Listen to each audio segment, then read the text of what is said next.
नमो भगवते वासुदेवाय। ओम नमो भगवते वासुदेवाय। ओम नमो भगवते वासुदेवाय। हरे कृष्णा। सभी भक्तों को सादर प्रणाम। श्रीमद् भागवतम महापुराण सत्रों की श्रृंखला में आज सत्र 490 490 में सभी भक्तों का स्वागत है। हम सभी यहाँ पर 18,000 श्लोकों वाले श्रीमद् भागवतम महापुराण को अंतर्राष्ट्रीय कृष्ण भावनामृत संघ के संस्थापक आचार्य कृष्ण कृपामूर्ति श्री श्रीमद् अभय चरणारविंद भक्ति वेदांत स्वामी श्रील प्रभुपाद की पुस्तक के माध्यम से श्रवण और पठन करने का प्रयास करें। जैसा कि सत्रों का प्रारूप है, वर्तमान विषय वस्तु का संक्षिप्त अवलोकन, तत्पश्चात मंगलाचरण और उसके बाद एक एक श्लोक का वाचन और अनुवाद, श्रवण और पठन करते हुए हम सभी इस सत्र में आगे। वर्तमान विषय वस्तु के संदर्भ में हम सभी स्कंद 10 अध्याय 16 जहां कृष्ण द्वारा कालिया नाग को प्रताड़ना पीड़ित किया गया है, क्योंकि कालिया नाग द्वारा संपूर्ण ब्रजमंडल में रहने वाले जीवों को जल के विष से पीड़ित किया जा रहा है। कालिया नाग जिस क्षेत्र में, सरोवर के जिस स्थान में, जिस भाग में रहता था, यमुना नदी का जल उससे तनिक कटा हुआ था। तो सरोवर का जल यमुना में नहीं, यमुना का जल सरोवर में जरूर प्रवाहित होता था। और उस स्थान के आसपास की वायु इतनी दूषित थी कि वनस्पति पक्षी तक यदि वहां कुछ क्षण के लिए रुक जाते तो सूख के, वृक्ष के अग्नि से सूख कर उनकी मृत्यु हो जाती थी। भगवान ने कहा कि ताल वन के पश्चात जहां एक पूरा का पूरा जंगल ब्रजवासियों की पहुंच से दूर था, वहीं ब्रज का ऐसा कोई भी स्थान नहीं होना चाहिए जो मेरे भक्तों से दूर हो। तो कालिया नाग के स्थान वाले, निवास वाले जगह पर अपने मित्रों के साथ यूं ही स्वभावगत विचरण करते हुए भगवान एक दिन पहुंचते हैं जहां कालिया नाग के उद्धार का समय आ चुका है। तो भगवान वहां पर श्लोक संख्या 1 से लेकर 29 तक हमने श्रवण किया। कालिया नाग के फन के ऊपर, जिस फन से वो विष वमन करना चाह रहा है, उस पर अपने पैरों की छाप से विष वमन की जगह कालिया को स्वयं उसका रक्त वमन करने पर विवश कर रहे हैं। कालिया नाग लगभग लगभग छटपटा के पराजित हो चुका है, जो हमने श्लोक संख्या 29 तक श्रवण किया। सुखदेव गोस्वामी श्लोक संख्या 30 से इस विषय को आगे महाराज परीक्षित के माध्यम से हम सभी को प्रस्तुत कर रहे हैं। आरंभ करते हैं मंगलाचरण से और उसके पश्चात हम लोग इस विस्तार पूर्वक श्रवण को यहाँ अध्ययन करने का प्रयास करें। नारायणं नमस्कृत्य नरं चैव नरोत्तमं देवीं सरस्वतीं व्यासं ततो जयमुदीरयेत्। शृण्वतां स्वकथा कृष्ण पुण्यश्रवणकीर्तना यद्यन्तस्थो य भद्राणि विदुनोति सुयत्स्यताम्। नचते प्रायेषु भद्रेषु नित्यं भागवत सेवया भगवत्युत्तमश्लोके भक्तिर्भवति नैष्टिकी। ॐ अज्ञानतिमिरान्धस्य ज्ञानाञ्जनशलाकया चक्षुन्मीलितं येन तस्मै श्रीगुरुवे नमः। मूकं करोति वाचालं पङ्गुं लङ्घयते गिरिं यत्कृपातमहं वन्दे परमानन्दमाधवम्। वाञ्छाकल्पतरुभ्यश्च कृपा सिन्धुभ्यैव च पतितानां पावनेभ्यो वैष्णवेभ्यो नमो नमः। जय श्री कृष्ण चैतन्य प्रभु नित्यानंद श्री अद्वैत गदाधर श्रीवासादि गौर भक्त वृंद। हरे कृष्णा कृष्ण कृष्ण हरे हरे, हरे राम राम राम हरे हरे। हरे कृष्णा कृष्ण कृष्ण हरे हरे, हरे राम राम राम हरे हरे।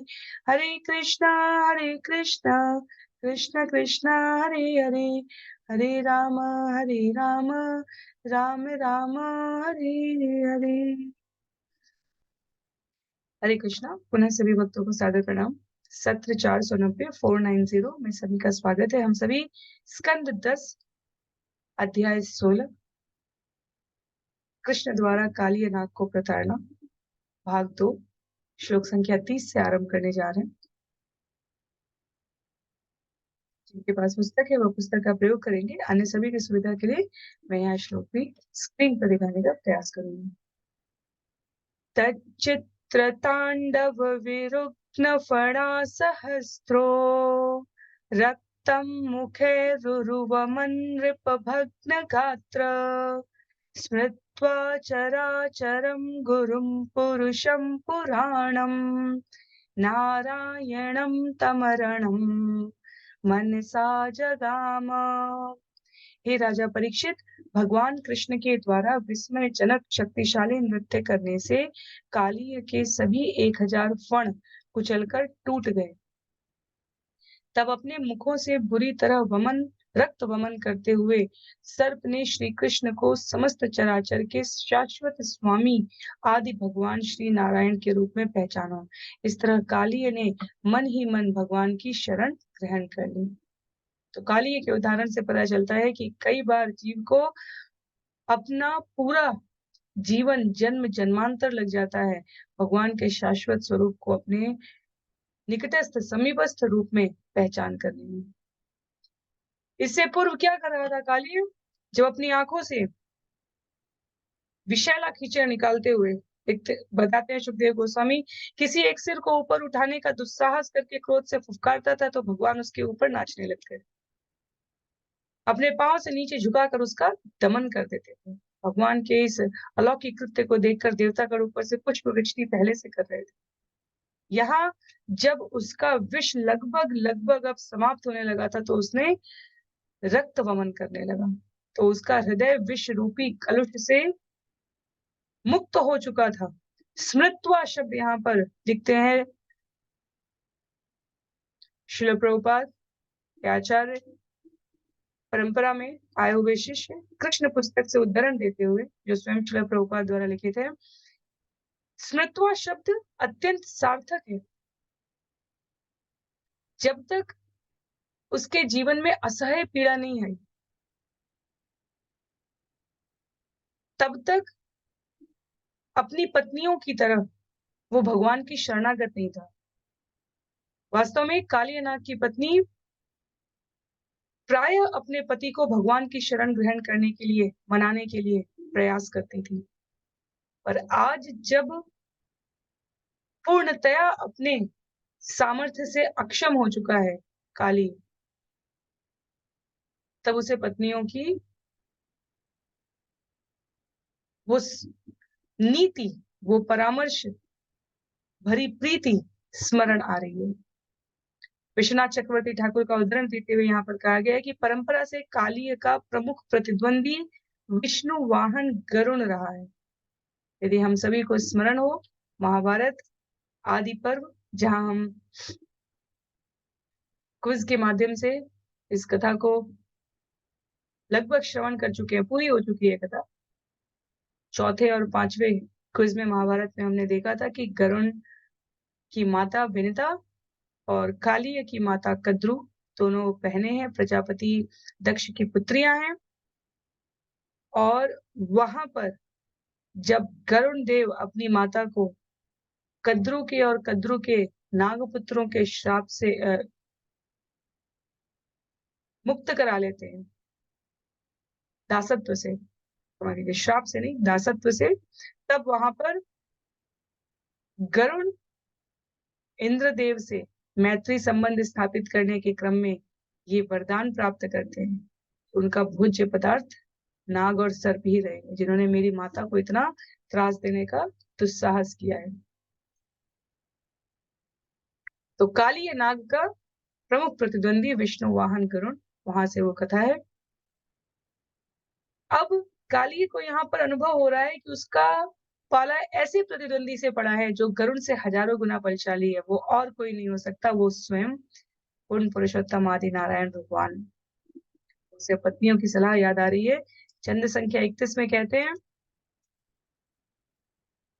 कृष्णस्य गर्भजगतोति भरावसन्नम् पार्ष्णीप्रहार परिरुग्णफणातपत्रम् दृष्ट्वा हि माद्यमुपसेदुरमुष्य पत्न्या आर्ताश्लतद्वसन् भूषण केशबन्धा।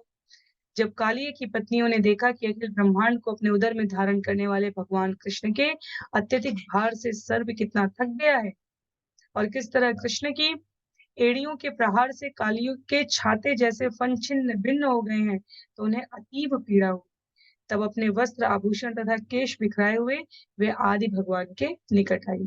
तो यहाँ पर एक साधक भक्त के रूप में कालिय की पत्नियां उसका सहयोग करने के लिए भगवान के समक्ष अपने आप को प्रस्तुत करती हैं।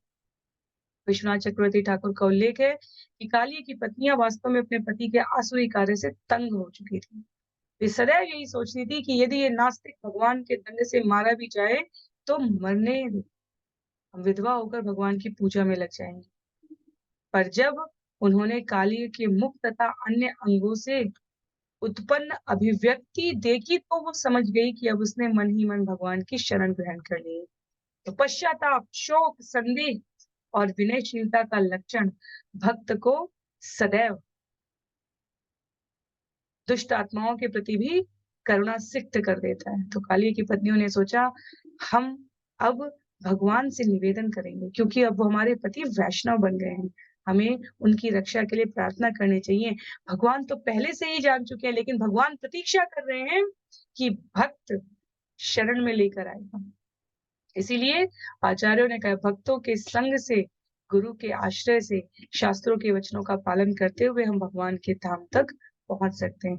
श्रीमती राधा रानी परम वैष्णवी कही गई हैं। जब जिस पर राधा रानी की कृपा हो जाती है, उस पर भगवान निश्चित रूप से कृपा करते हैं। और राधा रानी की कृपा प्राप्त करने के लिए क्या करना होता है?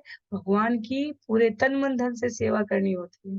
जब राधा रानी भगवान के चरणों में शरणागत होने के इच्छुक जीवों के व्यवहार को देखकर अभिभूत हो जाती हैं, तो वो उस भक्त को स्वीकार कर लेती हैं और श्री भगवान के चरणों में आगे बढ़ा देती हैं।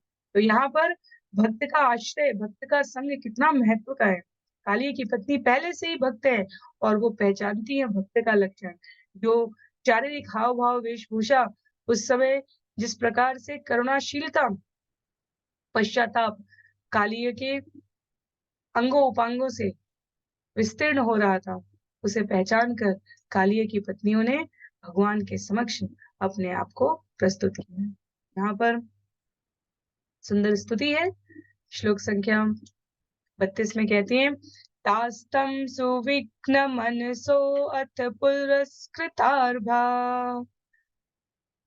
कायं निधाय भुवि भूतपतिं प्रणेमु साद्वै कृताञ्जलिपुटा शमलस्य भर्तुर्मोक्षेप्सव शरणदं शरणं प्रपन्ना। अत्यंत उद्विग्न मना उन साध्वी स्त्रियों ने अपने बच्चों को अपने आगे कर लिया और तब समस्त प्राणियों के स्वामी के समक्ष भूमि पर गिरकर साष्टांग प्रणाम किया। वे अपने पापी पति का मोक्ष एवं परम शरणदाता भगवान की शरण चाहती थी, अतः नम्रता से हाथ जोड़े हुए वे उनके निकट आई। भगवान के लिए निर्मल मन जन सो मोहि पाओ, मोहि कपट छल छिद्र न भाओ। तो नाग पत्नियों की भी स्तुति है। श्रीमद् भागवतम स्तुतियों से भरा हुआ। कहीं ब्रह्मा जी जैसे इस जगत के सर्वोच्च जीव स्तुति कर रहे हैं, कहीं महादेव की स्तुति है, कहीं देवताओं की, ऋषियों की, राजाओं महाराजाओं की स्तुति है, यहाँ नाग पत्नियों की स्तुति है। जिस प्रकार का जीवन में हमारे अवसर चल रहा हो, राजा के भाव में हो, साधक के भाव में हो, साधु के भाव में हो, परिव्राजकाचार्य के भाव में हो, भगवान के विस्तार स्वरूप तत्वों के भाव में हो, या स्वयं किसी पशु पक्षी के योनि में जीवन यापन हो रहा हो, भाव की जैसी प्रबुद्धता हो, वैसी स्तुति भागवतम में उपस्थित है। श्लोक संख्या 33 से नागपत्नियों की सुंदर स्तुति है। क्या कहती है? नागपत्न्य ऊचुः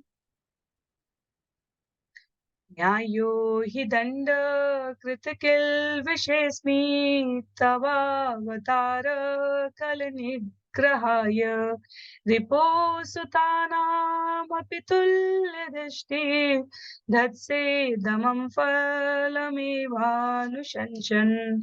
काली सर्प की पत्नियों ने कहा, इस अपराधी को जो दंड मिला है वह निस्संदेह उचित ही है। आपने इस जगत में ईर्ष्यालु तथा क्रूर पुरुषों का दमन करने के लिए ही अवतार लिया है।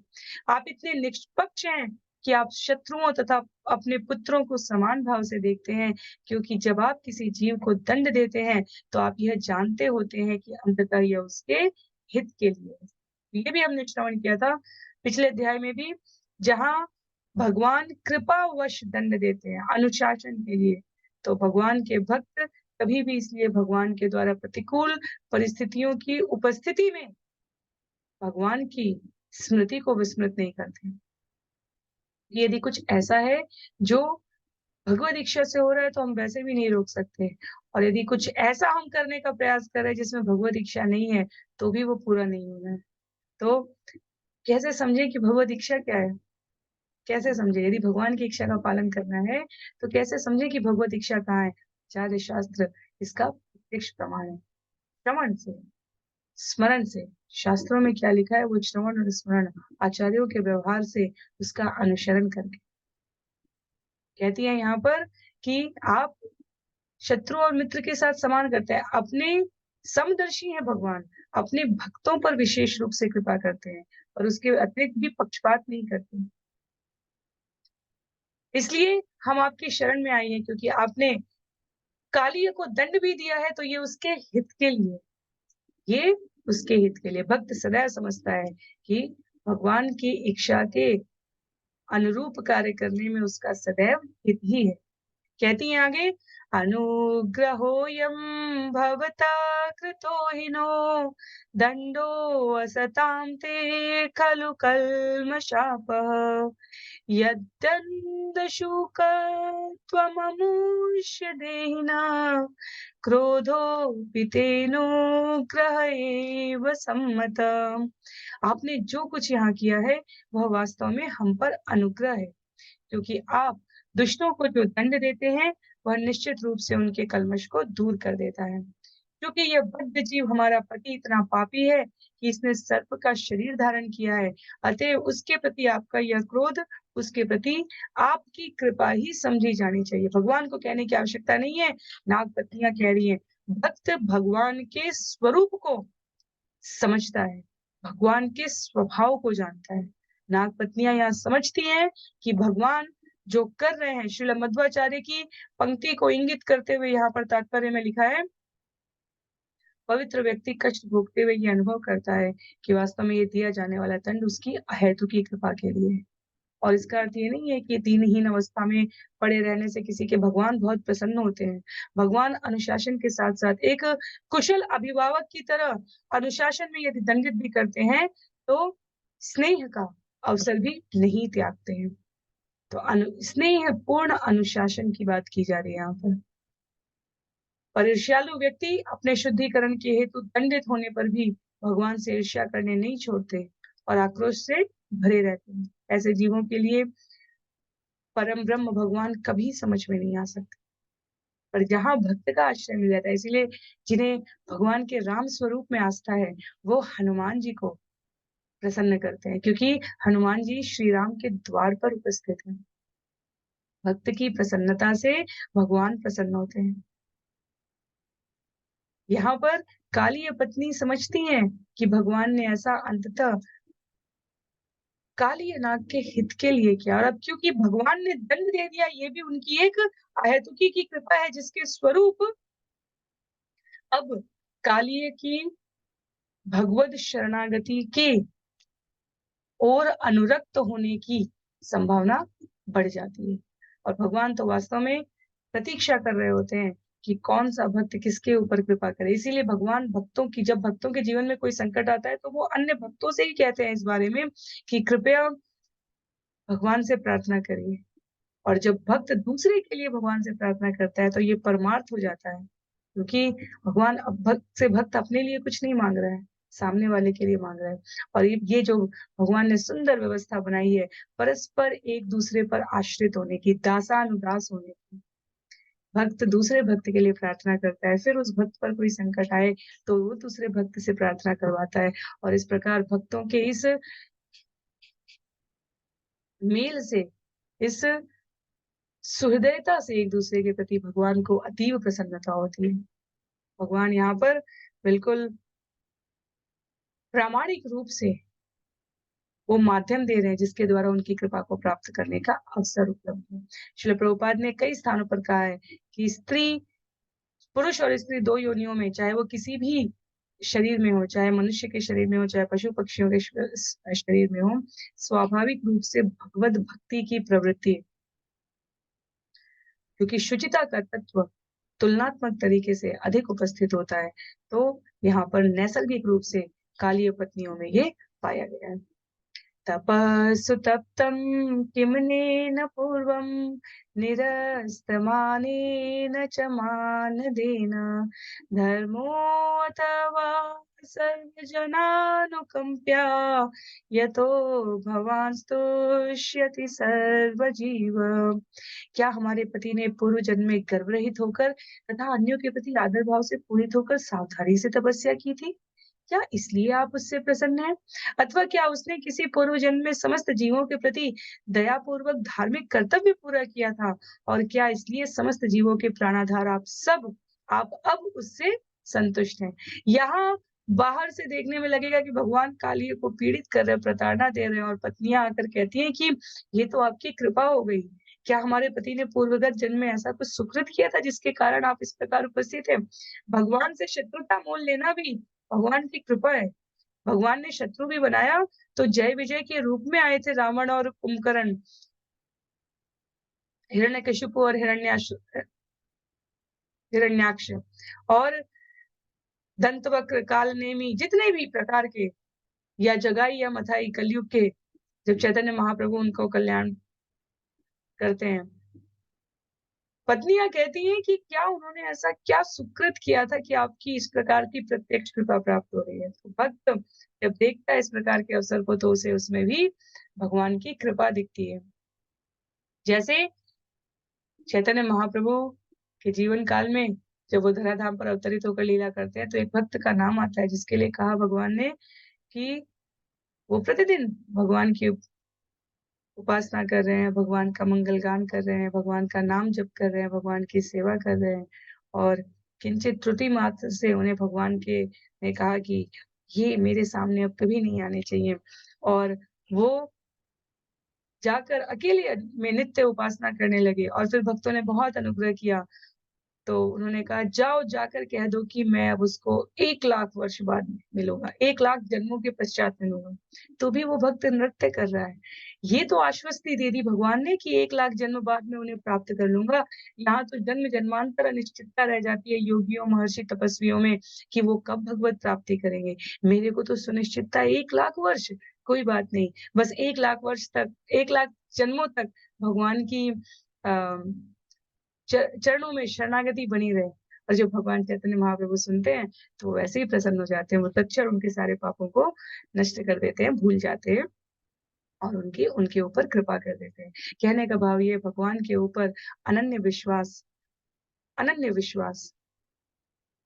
रखने का जो प्रयास है, वो उतना प्रयास मात्र भगवान को प्रसन्न कर देता है।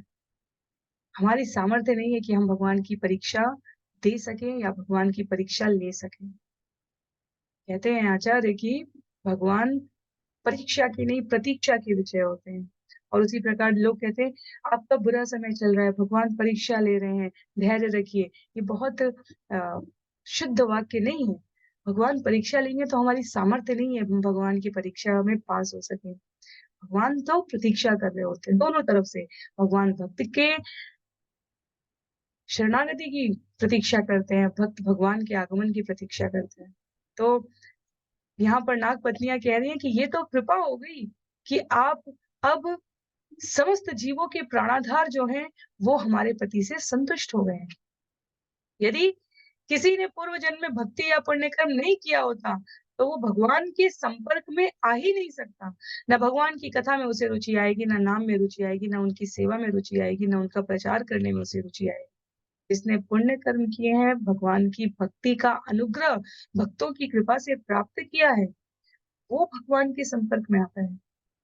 तो नाग पत्नियां यहाँ विस्मित हो रही हैं कि इतने पापपूर्ण कृत्यों के कारण कालियों को सर्प का शरीर मिला, पर उसके हर फल पर भगवान ने अपने चरण कमलों का स्पर्श किया है। ये सामान्य पुण्य कर्म नहीं हो सकता। तो ये विरोधी तथ्य उन्हें विस्मित कर रहा था कि शरीर मिला है कालिय का, नाग का, सर्प का, ईर्ष्या जहाँ स्वाभाविक प्रवृत्ति है, और हर फन पर भगवान के पद चिन्ह की छाप है। क्या तो अनुग्रह है ये। आगे कहती हैं, कस्यानुभावोऽस्य न देव विद्महे तवाङ्घ्रिरेणुस्पर्शाधिकार यद्वाक्षया श्रीललनाचरत्तपो विहाय कामान् सुचिरं धृतव्रता। हे प्रभु, हम नहीं जानती कि इस कालिय नाग ने किस तरह आपके चरण कमलों की धूल को स्पर्श करने का सुअवसर प्राप्त किया। इसके लिए तो लक्ष्मी जी ने अन्य सारी इच्छाएं त्याग कर कठोर व्रत धारण करके सैकड़ों वर्षों तक तपस्या की थी। तो प्रत्येक ब्रह्मांड में अनेक लक्ष्मियां हैं, और भगवान प्रत्येक वैकुंठ की बात की जा रही है, क्षमा कीजिए, शब्द वैकुंठ के लिए है मूल रूप से। तो लक्ष्मी जी को भी भगवान के श्री चरणों के प्राप्त करने के लिए अनेक लक्ष्मी सहस्त्र शत, एक दो नहीं, सहस्त्र शत, हजारों हजार लक्ष्मियां ब्रह्म संहिता में कहते हैं ब्रह्मा जी, और तब भगवान के श्री चरणों को प्राप्त करती हैं। कालिय नाग ने ऐसा क्या किया भगवान कि उसके ऊपर आपके चरण कमलों की धूल को स्पर्श करने का सुअवसर प्राप्त हो रहा है। तो यहाँ पर जो पत्नियों का भाव है, वो पूर्ण भक्त की जो अवस्था है उसको इंगित कर रहा है। वो भगवान के गुणगान में निमग्न हो गई हैं, अपने पति के भाग्य की सराहना कर रही हैं। कहती हैं, न नाकपृष्ठं न च सार्वभौमं न पारमेष्ठ्यं न रसाधिपत्यं न योगसिद्धि अपुनः भवं वा वाञ्छन्ति यत्पादरज प्रपन्ना। जिन्होंने आपके चरण कमलों की धूल प्राप्त कर ली है, वे न तो स्वर्ग का राज्य, न असीम वर्चस्व, न ब्रह्मा का पद, न ही पृथ्वी का साम्राज्य चाहते हैं। उन्हें योग की सिद्धियों अथवा मोक्ष तक में कोई रुचि नहीं रहती। वास्तव में जो भगवान के भक्त हैं, वो अपने आप को इस ब्रह्मांड के किसी लोक के वासी बनाने में इच्छुक नहीं होते। क्या करना है? जब पुनरपि जन्मम पुनरपि मरणम पुनरपि जननी जठरे शयनम कहा जा चुका है, तो भक्त उस स्थान की खोज करता है जहां न पुनरपि जन्मम हो, ना पुनरपि मरणम हो, ना पुनरपि जननी जठरे शयनम हो। भक्त उस धाम की ओर, उस स्थान की ओर अपनी अभिरुचि को केंद्रित रखता है जहां भज गोविंदम गोविंदम भज मूढ़मते। योग की सिद्धियां, मोक्ष तक की प्राप्ति में भक्त को कोई रुचि नहीं होती। इस जगत में यदि हम देखें,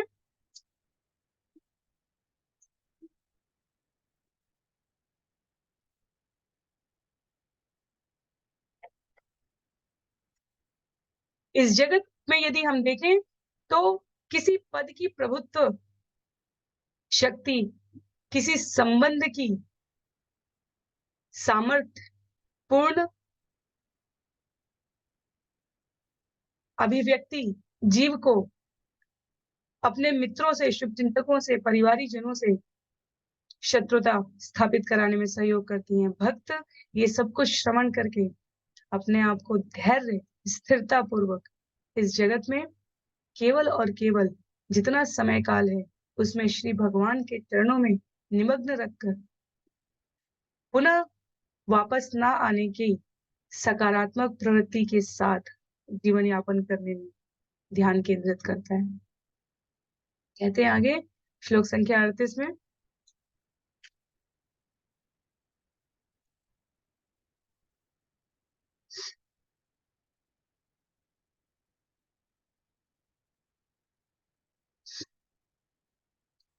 तदेशनाथापधुरापमन्ये तमोजनी क्रोधवशोऽप्यहीश संसारचक्रे भ्रमतः शरीरिणो यदीक्षतः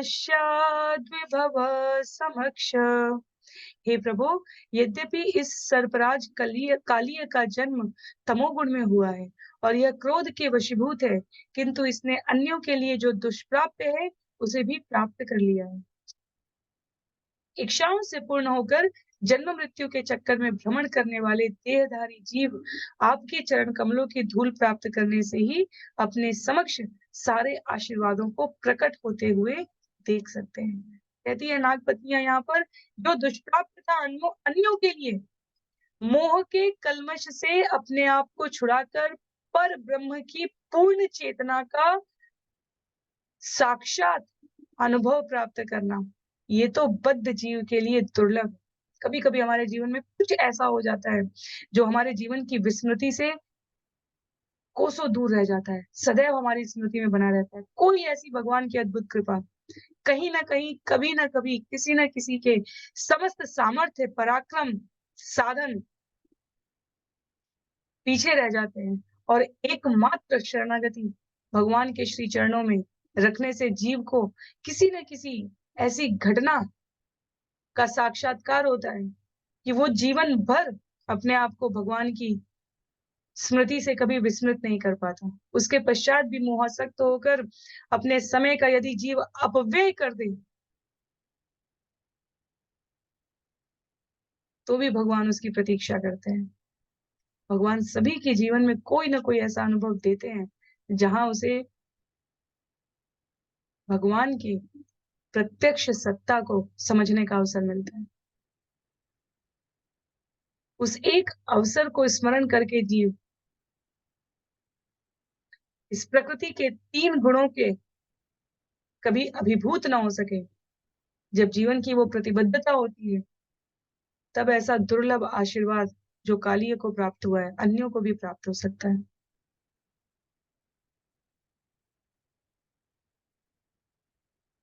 यहाँ लिखते हैं आचार्य, भले ही हम बद्ध जीवों को अपने सिर पर भगवान के नृत्य होने की कृपा प्राप्त न हो सके, पर भगवान के प्रतिनिधि प्रामाणिक गुरु के माध्यम से भगवान के चरण कमलों की धूल तो इन कथा के सुअवसरों से प्राप्त हो ही रही है।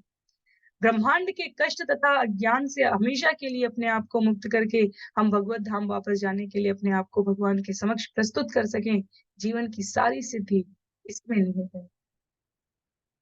आगे श्लोक संख्या 39 में कहते हैं, नमस्तुभ्यं भगवते पुरुषाय महात्मने भूतवासाय भूताय पराय परमात्मने। हे भगवान, हम आपको सादर नमस्कार करती हैं। यद्यपि आप सभी जीवों के हृदयों में परमात्मा रूप में स्थित हैं, तो भी आप सर्वव्यापक हैं। यद्यपि आप सभी उत्पन्न भौतिक तत्वों के आदि आश्रय हैं, किंतु आप उनके सृजन के पूर्व से विद्यमान हैं। यद्यपि आप हर वस्तु के कारण हैं, किंतु परमात्मा होने से आप भौतिक कार्य कारण से परे हैं। वास्तव में हमारी सभ्यता, हमारी संस्कृति, हमारे संस्कार में जीवन जीने का जो ज्ञान है, वो तो 5 वर्ष की अवस्था तक में ही प्राप्त हो सकता है, जहां हम स्वयं के भीतर भगवान की और अपने संबंध की मूल अनुभूति को जागृत रख सके, जहां घर के संतानों में, बालक बालिकाओं में हम उनके भगवत तत्व बोध को पुष्ट कर सकें। उसके पश्चात इस जगत में बहुत अधिक ज्ञान प्राप्त करने के लिए कुछ रह नहीं जाता। उस ज्ञान का हम व्यवहार रूप में कितना प्रयोग करके उसे विज्ञान बना लें अपने जीवन में, ये हमारी और भगवान के प्रति हमारी प्रतिबद्धता के लिए है। अन्यथा विचार करके देखिए कि 100, 200, 500, 1000, 2000, 5000 साल का लिखित इतिहास भी जितना हमारे पास किसी भी सभ्यता संस्कृति में इस धराधाम पर है, सिर्फ विचार करके देखिए वास्तव में क्या परिवर्तन है। यदि हितोपदेश नीतियां हमें समझाती हैं कि खाने, सोने, इंद्रियों को अधिक सुख पहुंचाने और भय से अपनी रक्षा करने के साधनों के अतिरिक्त यदि आत्म तत्व के विकास में पीढ़ियों से शताब्दियों से, जन्म जन्मांतरों से जीव ने अपना समय व्यतीत नहीं किया है, तो विचार करके देखिए कि पिछले 5000 साल के विश्व के इतिहास में परिवर्तन ही क्या हुआ है। व्यक्ति खाने के तरीकों को और समुन्नत कर पाया है, सोने के तरीके को, आराम करने के तरीकों को, इंद्रियों को सुख पहुँचाने के तरीकों को, भय से अपनी रक्षा करने के लिए। आदि मानव भी यदि माना जाए, जिस जो वर्तमान इतिहास हमें पढ़ाने की कोशिश करता है, वहाँ से लेकर अभी तक की सभ्यता में अगर कोई अंतर आता है जीवों के वास्तविक लक्ष्य निर्धारण में, तो वो आत्म साक्षात्कार का आता है, जहाँ हम अपने वास्तविक संबंध को समझ पाएँ। इसके अतिरिक्त सभ्यताओं में भौतिक रूप से जो विकसित होता है, वो खाने, सोने, अपनी रक्षा करने और इंद्रियों को सुख पहुँचाने के साधनों को ही उन्नत करने का प्रयास है। श्रील प्रभुपाद ने बहुत पहले कहा था कि ऐसी सभ्यताएँ बहुत लंबे समय तक हम विकसित शब्द प्रयोग कर सकते हैं अपने आप को संतुष्ट करने के लिए, पर ऐसी सभ्यताएँ बहुत लंबे समय तक संतुलित नहीं रह पाती। 100-200 साल की औद्योगिक क्रांति के बाद ही विश्व में वर्तमान समय में हम 100-200 साल तक भी प्रकृति का दोहन नहीं कर पाए हैं, देखा जाए तो। और प्राकृतिक संपदाएँ, चाहे वो खनिज पदार्थों के रूप में हो, चाहे वो पेट्रोलियम उत्पादों के रूप में हो, चाहे वो भोजन के विभिन्न किस्मों के रूप में हो, पूरे विश्व में, चाहे वो प्रकृति के जो बिना टैक्स के प्रकृति नहीं टैक्स लगाती, धूप, हवा, पानी हमें प्रदान करने में, पर भौगोलिक सीमाओं में हमें उस पे भी टैक्स देना पड़ता है। वास्तव में इन 4 से परे जब तक हम अपने मूल स्वभाव के, आत्म तत्व के विकास के लिए जो साधन, जो ज्ञान गुरु शिष्य परंपरा में, संस्कृतियों में पीढ़ियों से उपस्थित कराया गया है, उस पर ध्यान केंद्रित नहीं करेंगे, तो पुनः और पुनः हम इन्हीं प्रकार के भौतिक तत्वों के आश्रय में बंधे रह जाएँगे। तो यहाँ पर कहती हैं नाग पत्नियाँ, यद्यपि आप सभी उत्पन्न भौतिक तत्वों के आदि आश्रय हैं, किंतु आप उनके सृजन के पूर्व से भी विद्यमान हैं। तो खाने, सोने, इंद्रियों को सुख पहुँचाने और भय से रक्षा करने के परे जो आत्म साक्षात्कार की बात है, यदि हम उसके लिए अपने जीवन के प्रतिदिन के कुछ समय को अलग करके केंद्रित नहीं कर रहे हैं जीवनचर्या, तो हम इस जीवन को भी अंततः वृथा ही कर दे रहे हैं। जो सुख और ये सबसे ये हमेशा बहुत ही कड़ी पंक्ति लगती है, कठोर वाक्य लगता है, लेकिन ये कितना परम सत्य है। जो सुख मनुष्य को सुंदर वातावरण में बहुत सुंदर चांदी, कांसे, तांबे, सोने की प्लेट में बैठकर में रखकर अच्छे-अच्छे व्यंजन खाने में आता है। श्रीमद् भागवतम में तात्पर्य में लिखा है श्रील प्रभुपाद ने एक स्थान पर कि वही आनंद सूअर को कीचड़ में विष्ठा खाने में आता है। इस एक पंक्ति के पश्चात को के अर्थ को समझने के पश्चात भौतिक भोगों के प्रति हमारी कितनी आसक्ति होनी चाहिए, ये एक बुद्धिमान व्यक्ति के लिए समझना कठिन नहीं है। नाग पत्नियां यहाँ पर भगवान को सुंदर शब्दों से धन्यवाद ज्ञापित कर रही हैं। कहती हैं श्लोक संख्या 40 में, ज्ञान विज्ञान निधये ब्राह्मणे अनंत शक्तये अगुणाय अविकाराय नमते प्राकृताय च। हे परम सत्य, हम आपको नमस्कार करते हैं। आप समस्त दिव्य चेतना एवं शक्ति के आधार हैं और अनंत शक्तियों के स्वामी हैं। यद्यपि आप भौतिक गुणों एवं विकारों से पूर्णतया मुक्त हैं, किंतु आप भौतिक प्रकृति के आदि संचालक हैं। उन उन सांख्य योग के तत्वों को यहाँ पर प्रस्तुत कर रही हूँ, जो अपने आप को भौतिक, बौद्धिक, दार्शनिक, मिलनसार मानते हैं। उन्हें स्पष्ट रहना चाहिए स्मरण कि भगवान वास्तव में परम सत्य, समस्त ज्ञान चेतना के आधार हैं। कितने भी प्रकार के हम दार्शनिक चिंतन कर लें, कितने भी प्रकार की हम बड़ी-बड़ी गोष्ठियां कर ले, जब तक हम अपने आत्म स्वरूप से परिचित नहीं हो पाए हैं, अपने और भगवान के संबंध को प्रामाणिक साक्ष्यों के साथ समझने में प्रवृत्त नहीं कर पाए हैं, तब तक ये तर्कपूर्ण ज्ञान वास्तव में मिथ्या है, ये किसी का लाभ नहीं करती, किसी का लाभ नहीं करती। और इसलिए श्रील प्रभुपाद की पंक्ति है और अन्य आचार्यों ने भी इसको संस्तुत किया है। और यदि हम विचार करके देखें तो हम इसको 100% सही अनुभव कर सकते हैं अपने आसपास की स्थितियों में।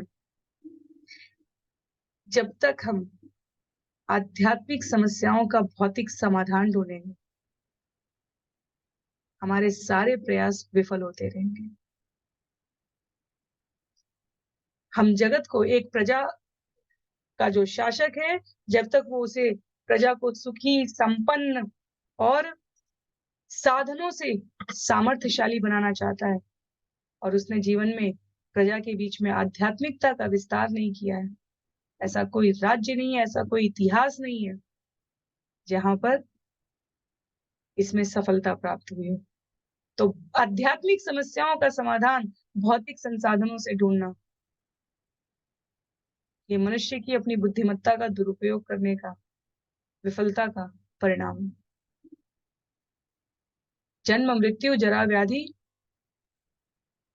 आदि दैविक, आध्यात्मिक और आदि भौतिक, ऐसे दुख और ऐसे 3 प्रकार के ताप, इनका समाधान आध्यात्मिकता में, जहां शब्दों को, धैर्य को, सत्य को, दया को, करुणा को, इंद्रिय निग्रह को, शीलत्व को, ऐसे संस्कारों को हम भौतिक साधनों के माध्यम से प्राप्त करने का प्रयास करेंगे, वहां हमें विफलता ही मिलेगी।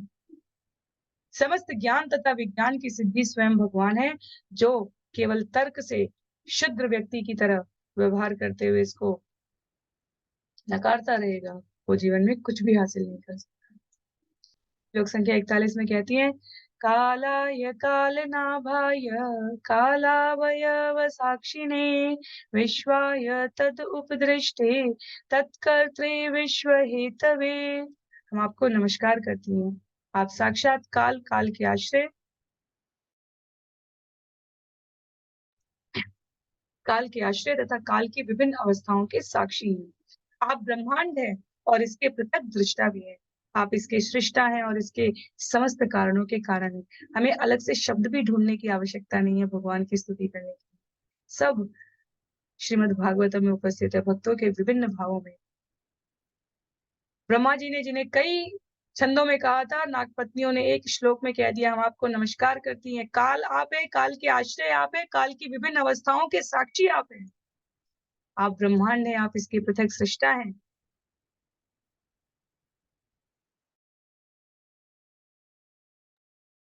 आप इतना ही नहीं, समस्त कारणों के कारण होते हुए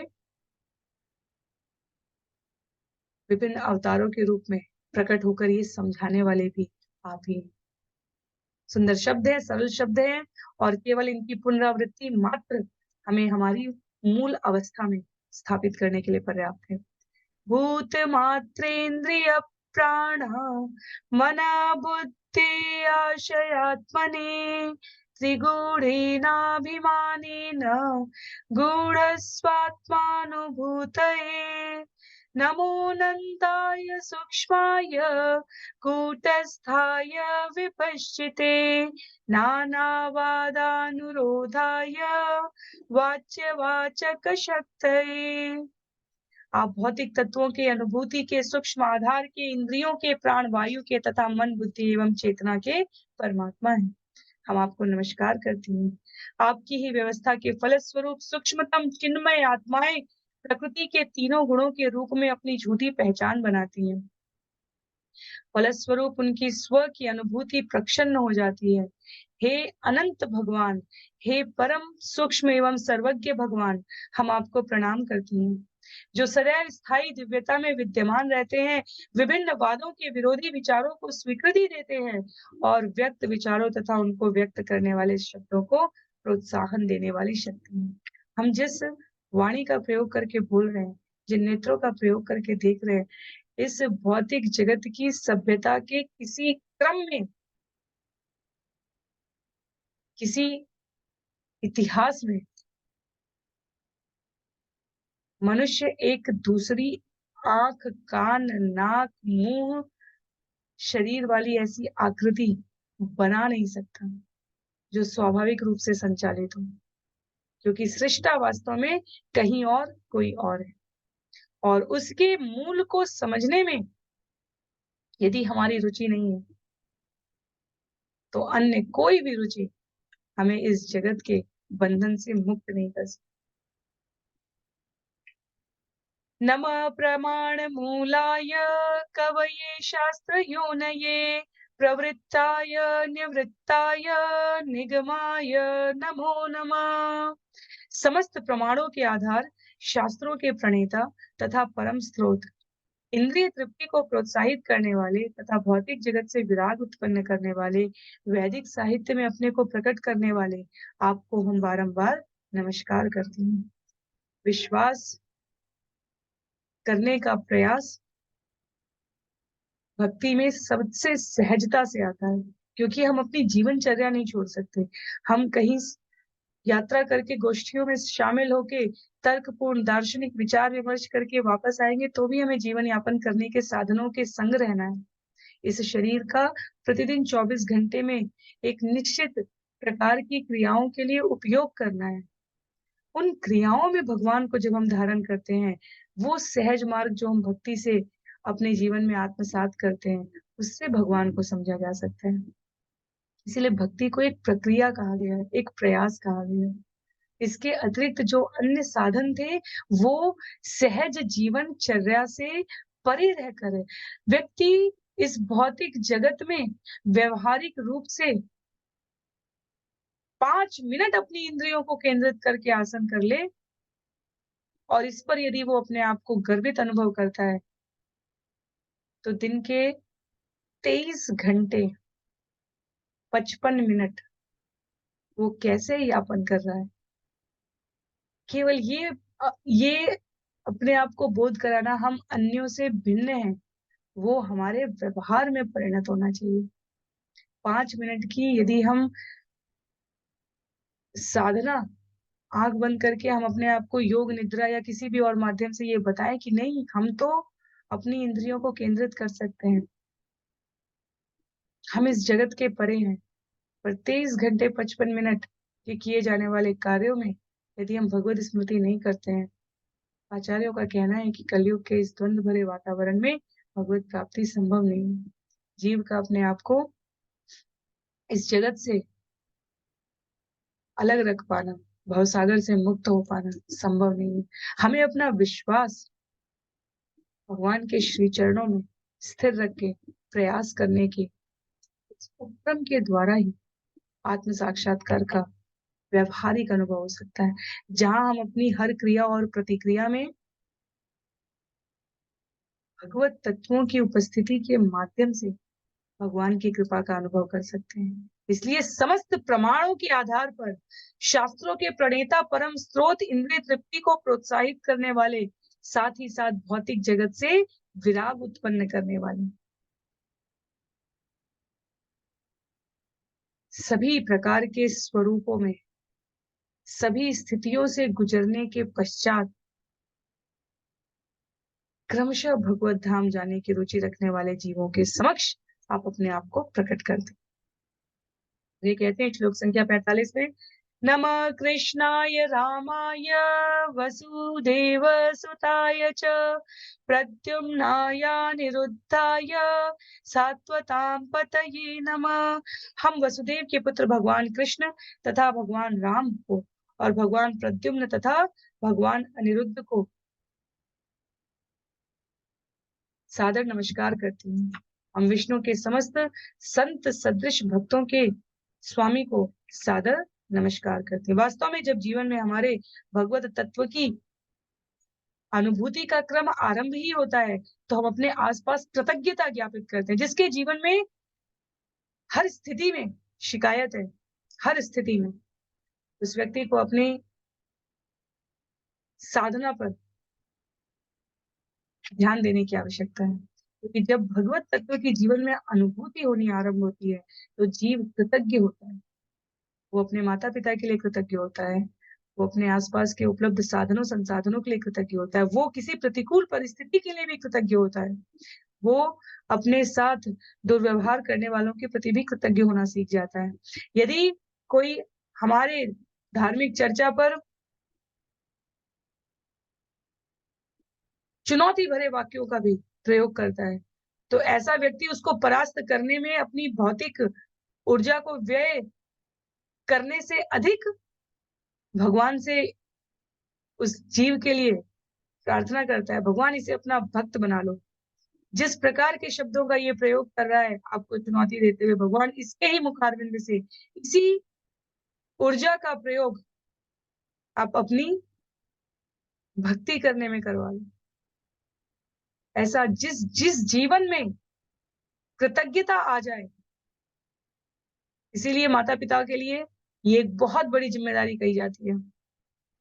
माता-पिता को संस्कार सिखाने के क्रम में जो है बताने का उपक्रम होता है कि संतान जो संसाधन उसे उपलब्ध है, यदि माता-पिता के जीवन के आचरण से उसमें कृतज्ञता का अनुभव करने लग जाते हैं, तो ऐसी संतानें अपने जीवन में कुछ भी प्राप्त कर लेती हैं। इसलिए समय पर कर्तव्य का बोध कराना कृतज्ञता का सूचक है। जब संतान छोटी है, तो माता-पिता पूर्ण रूपेण उनके ऊपर अपनी समय, ऊर्जा, साधन, शक्ति व्यय कर रहे हैं। और क्रमशः जब संतान बड़ी हो, तो ये नहीं कि 25 साल का सामर्थ्यशाली व्यक्ति आराम से गद्दे पे, सोफे पे बैठ के एक काम करती हुई माँ को घर में, जो स्नेहवश अपनी संतान के लिए कुछ भी करने के लिए प्रस्तुत होगी और टीवी का रिमोट चलाते हुए, "माँ, 1 गिलास पानी देना।" इस प्रकार के कथन को कहे और माँ भी जल्दी-जल्दी पसीना पोंछते हुए, हाथ धोते हुए आके, "लो बेटा" इस प्रकार की बात करे। वहाँ कहीं न कहीं कुछ न कुछ तो विस्मृत हो रहा है। या तो माता ने अपने आप को अत्यधिक मोहासक्त होकर पुत्र को अपने ऊपर आश्रित कर रखा है, या पुत्र ने जीवन में कभी कृतज्ञता का, पुत्र या पुत्री किसी के भी संदर्भ में ये बात कही जा सकती है, माता या पिता किसी के भी संदर्भ में ये बात कही जा सकती है, जहाँ अपने कर्तव्य बोध का अनुभव नहीं हुआ है। ये एक उदाहरण है, ऐसा कुछ भी हो सकता है, ये कोई विशेष स्थिति परिस्थिति के लिए नहीं है। तात्कालिक रूप से सोचकर ये जीवन में अनुभव कराने के लिए एक विद्यालयों में कहीं पर भी जो एक शब्द प्रयोग थैंक यू और सॉरी, भले ही उसको क्षमा कीजिए या धन्यवाद शब्द हम प्रयोग करना और कराने का अभ्यास देखकर प्रसन्न होते हैं, वो वास्तव में हमारे घर में भी होना चाहिए। वो वास्तव में हमारे जीवन के व्यवहार के हर क्षेत्र में दिखना चाहिए।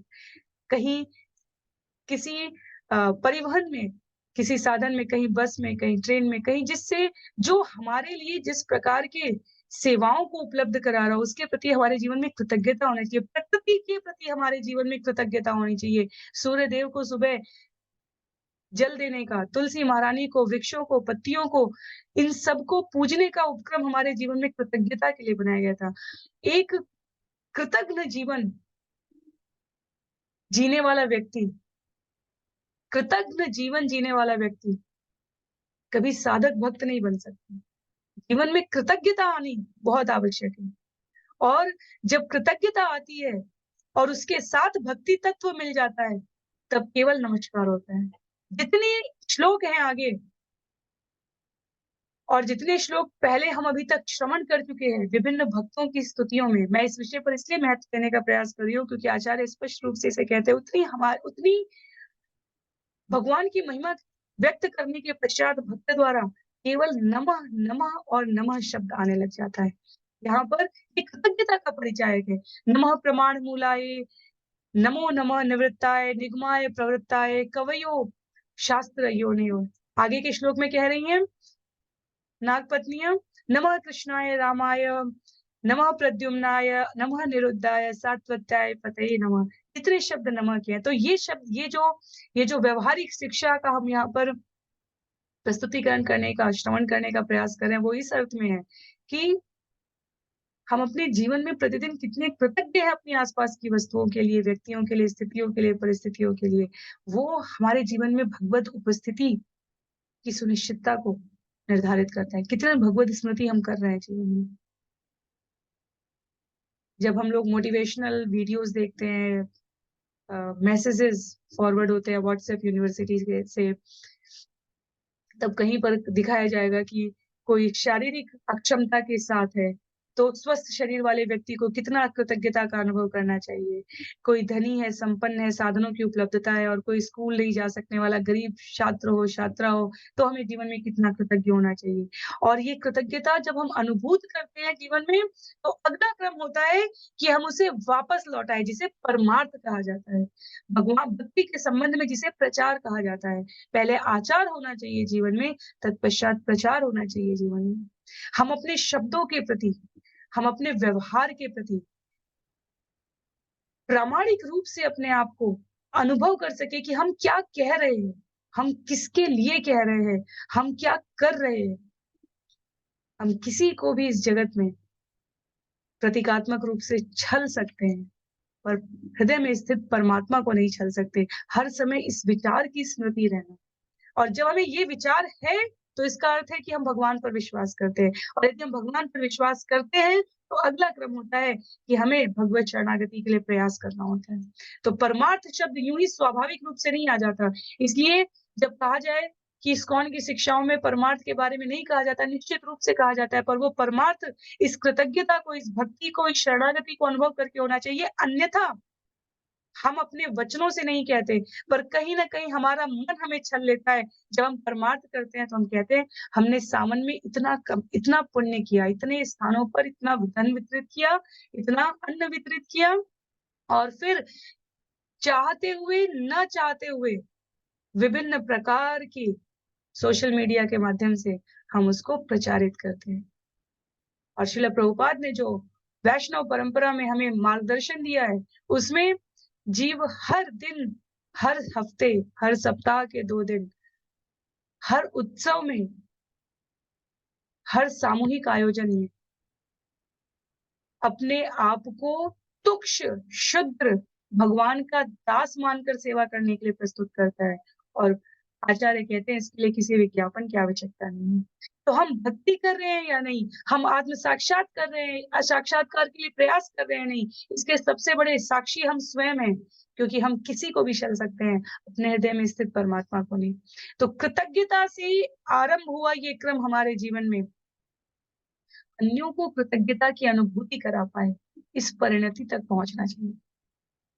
और इतनी कृतज्ञ है नाग पत्नियाँ यहाँ पर, कह रही हैं, नमः कृष्णाय रामाय वसुदेव सुताय च प्रद्युम्नाय अनिरुद्धाय सात्वतां पतये नमः। नमः भगवान के विभिन्न रूपों को नमः कर रही हैं। आगे क्या है? श्लोक संख्या 46 में, नमो गुणप्रदीपाय गुणात्मसाधनाय च गुणवृत्त्युपलक्ष्याय गुणद्रष्टे स्वसंविदे। नाना प्रकार के भौतिक तथा आध्यात्मिक गुणों को प्रकट करने वाले हे भगवान, आपको हमारा नमस्कार है। आप अपने को भौतिक गुणों से छिपा लेते हैं, किंतु अनंत अंततः उन्हीं भौतिक गुणों के अंतर्गत हो रहे कार्य आपके अस्तित्व को प्रकट कर देते हैं। आप साक्षी रूप में भौतिक गुणों से पृथक रहते हैं और एकमात्र अपने भक्तों द्वारा भली-भांति ज्ञेय। तो आप पृथक हैं, आप जुड़े हुए हैं, आप अपने आप को प्रकट करते हैं, अप्रकट करते हैं, पर सभी गुणों के साक्षी अंततः आप स्वयं हैं, इसलिए आप गुण दृष्टा कहलाते हैं। कहते हैं यहाँ पर तात्पर्य में, भगवत गीता में दिए गए कृष्ण के उपदेशों को ग्रहण करके जो अंततः सही निष्कर्ष हमें प्राप्त करना है, जिसके लिए व्यासदेव ये पूरी श्रीमद् भागवतम लिख रहे हैं। वेदों की रचना तो हो चुकी थी, श्रीमद् भागवतम तो भगवान की प्रसन्नता, भक्तों की और भगवान की भाव विनिमयता को जन जन तक पहुंचाने के लिए। तो सही निष्कर्ष क्या है? भगवान के चरण कमलों पर पूर्ण समर्पण कर सके हम। ये नाग पत्नियों के उदाहरण का पालन करते हुए भगवान का विनीत स्वर से हमें गुणगान करने का प्रयास करना चाहिए। श्लोक संख्या 47 में, अव्याकृत विहाराय सर्वव्याकृत सिद्धये ऋषिकेश नमस्तेस्तु मुनये मौनशीलिने। हे इंद्रियों के स्वामी ऋषिकेश, हम आपको नमस्कार करती हैं, क्योंकि आपकी लीलाएं अचिंत्य रूप से महिमामयी हैं। आपके अस्तित्व को समस्त दृश्य जगत के लिए सृष्टा तथा प्रकाशक की आवश्यकता से समझा जा सकता है। यद्यपि आपके भक्त आपको इस रूप में समझ सकते हैं, किंतु अभक्तों के लिए आप आत्मलीन रहकर मौन बने रहते।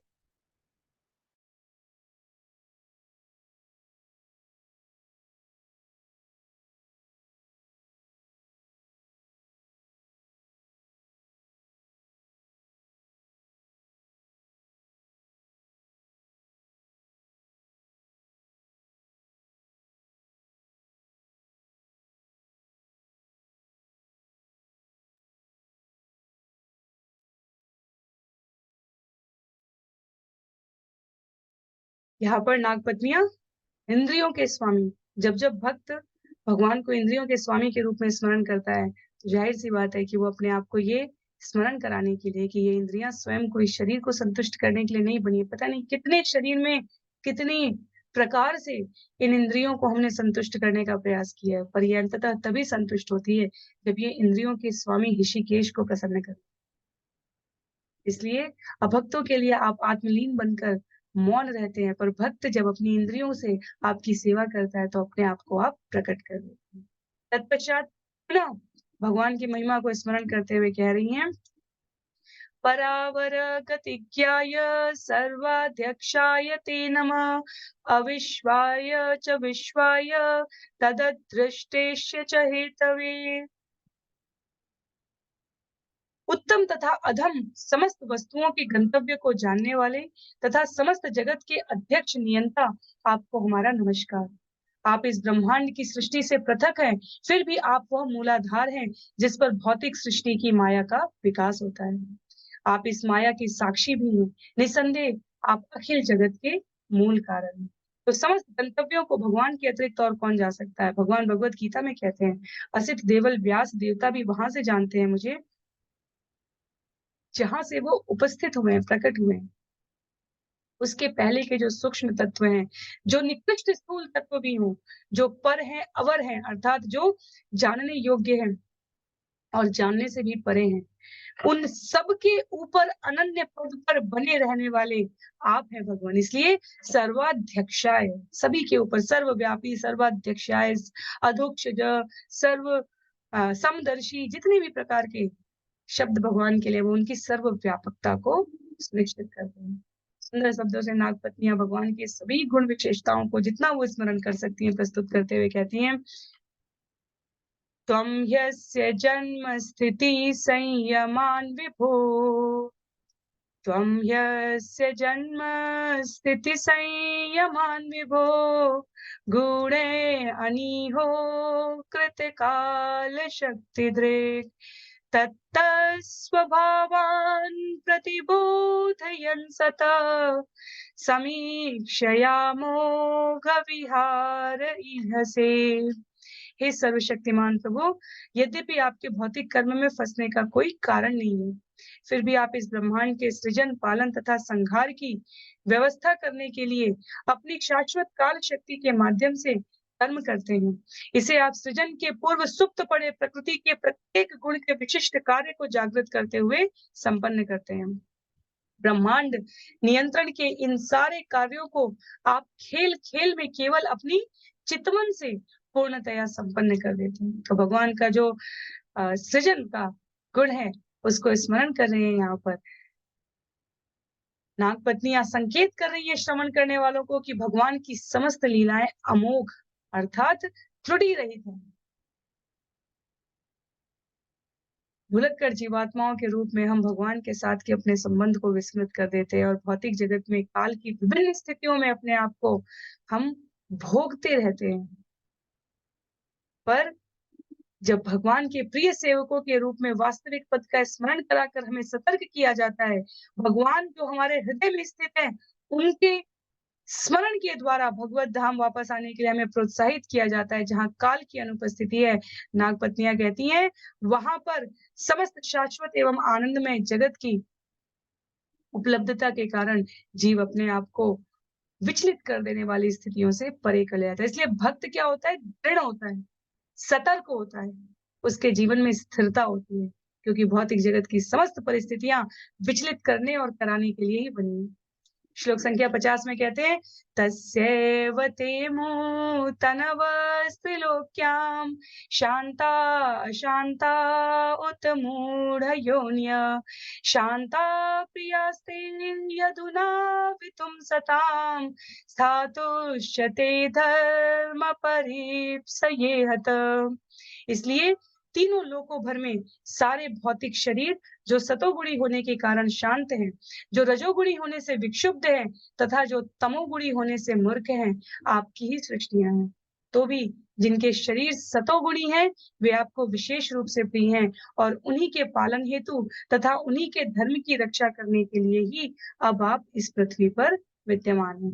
तो सत, रज और तम का जो अनुभव है हमारा, वो केवल इस भौतिक जगत में शरीर प्राप्त करने से नहीं होता, उसके साथ साथ हमारे जीवन में कितनी अनुभूति है कि हम इस जगत में बद्ध हैं, ये समझने से भी होता है। कहते हैं यहाँ पर नागपत्नियों के द्वारा कि भगवान आपकी सृष्टि के क्रम में जीव सतोगुण की अधिकता से शांत हो सकता है, रजोगुण की अधिकता से विक्षुब्ध हो सकता है। प्रतिस्पर्धात्मक प्रवृत्ति जो कई बार अनाधिकृत चेष्टाओं को जन्म देती है, और तमोगुणी होने से मूर्ख हो सकता है, अनिद्रा में, प्रमाद में, जहाँ अपना ही लाभ किसमें है ये नहीं पता। तमोगुणी उसे कहते हैं। रजोगुणी किसे कहते हैं? रजोगुणी कहते हैं जो अपने लाभ के लिए अन्यों का हित करने से नहीं चूकता। उसको कहीं न कहीं वो न सतोगुणी है, न तमोगुणी है। तो यदि रजोगुण प्रवृत्ति में अधिकता सतोगुण की ओर उन्मुख होने की होगी, तो अपने लाभ के लिए अन्यों का हित करने के लिए हिचकेगा जीव। लेकिन अगर तमोगुण की ओर अधिक प्रवृत्ति है, बस तमोगुण से रजोगुण में पहुँचा हुआ जीव है, तो अपने लाभ के लिए वो किसी का हित करने में भी नहीं चूकेगा। सतोगुण की अवस्था में क्या है, जीव अपने आप को शांत रख पाता है, पर सतोगुण से ऊपर कहा गया है भक्ति में जाके शुद्ध सत्व धारण करने की अवस्था। सत, रज और तम से परे। सत, रज और तम से परे। भगवान जिनका शरीर सतोगुणी है वो आपको विशेष प्रिय है। कम से कम वो रज और तम में। अधिकतम जीव मनुष्य शरीर प्राप्त करने के पश्चात भी रजोगुण की विभिन्न अवस्थाओं में हो सकते हैं, तमोगुण की विभिन्न अवस्थाओं में हो सकते हैं। सतोगुण की अवस्थाओं में न्यूनतम जीवों का प्रतिशत देखा जाएगा, और उसमें भी पुनः प्रकृति के प्रभाव में रजोगुण और तमोगुण जाने में समय नहीं लगता। अपने जीवन के प्रतिदिन के समय में हम कहीं न कहीं सतोगुणी हो जाते हैं। अचानक विचार, प्रतिक्रियाएँ, परिस्थितियों के कारण सबके हित की कामना करना और इस प्रकार के चीज़ों में हम अपने आप को व्यक्त करते हैं। फिर कुछ ऐसी परिस्थितियाँ हुई, हम प्रतिस्पर्धात्मक तरीके से अपना हित करेंगे, भले अन्यों का हित ना करें। अपना हित करने के लिए इस जगत के संसाधनों के बारे में ही सोच रहे होंगे। तमोगुण की अधिकता, प्रभाव बढ़ रहा हो, अभी हम तमोगुण हुए नहीं है, पर प्रभाव बढ़ रहा हो, तो हम क्या करने लगेंगे? हम थोड़ा-सा किसी का हित कर दिया तो क्या हो गया? ऐसी बातें करने लगेंगे। उसने भी तो मेरे साथ वैसा किया था। तो इस प्रकार से तीनों क्रम में हम रहते हैं। नागपत्नियों की इन स्तुतियों को हम लोग अगले सत्र में श्रवण करते रहने का प्रयास करेंगे। विषय लंबा है, गूढ़ है, पर सरल और सहजता से समझ में आने वाला है, क्योंकि भक्ति व्यावहारिक होती है। भगवान के संबंध में ये कही जाने वाली बातें हम अपने नित्य प्रतिदिन के जीवन में भी अनुभव कर सकते हैं। और ये श्रवण का उद्देश्य अपने आप को, अपनी सोचने की, कार्य करने की क्षमता को केंद्रित करने के लिए, कि किस प्रकार हम अपने आप को भगवान के नाम का संग दें, भगवान की कथा का संग दें, ताकि प्रामाणिक रूप से हम भगवान से निवेदन कर सकें कि हमें कालीय नाग की स्थिति तक पहुँचने की आवश्यकता ना हो भगवान। हम उससे वहाँ तक पहुँचने की हमारी सामर्थ्य भी नहीं है भगवान। हम आपको, आपकी आपके द्वारा की जा रही प्रति क्षण की कृतज्ञता में स्मरण कर सकें। तो हरिनाम जप के द्वारा नियमित सुबह और शाम अपने-अपने दिवस की व्यस्तता के अनुसार और प्राथमिकता के साथ हमें भगवान के नाम जप में, भगवान की कथा में और जीवन में किए जाने वाले कार्यों को भगवान को समर्पित करके करने का प्रयास करना है। सत्र को आज के लिए यहीं पर समाप्त करेंगे। समय की अधिकता वैसे भी हो गई है, और जो श्लोक बाकी है उन्हें हम लोग अगले सत्र में करने का प्रयास करेंगे। आज के लिए सत्र को यहीं पर विराम देते हैं। श्रील प्रभुपाद की जय, श्रील गुरुदेव की जय, अनंत कोटि वैष्णव वृंद की जय, श्रीमद् भागवतम महापुराण की जय। हरे कृष्ण।